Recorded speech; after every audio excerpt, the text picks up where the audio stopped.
Hoàng sai xin mấy đây à? Hoàng sai vô với chơi.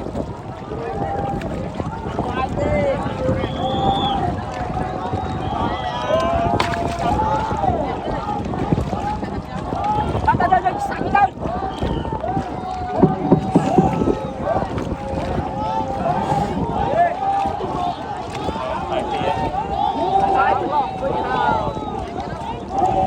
Krau មហានសាយផ្លោះគាត់នៅខាងក្នុងឯកស្ថានពណ៌ក្រហម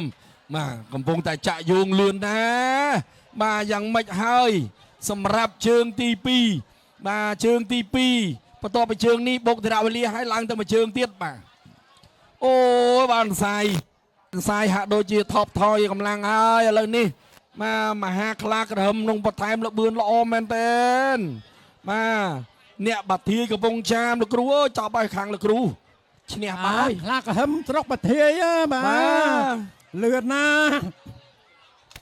បាទគឺនៅតែទទួលជ័យជំនះសម្រាប់មហាខ្លាក្រហម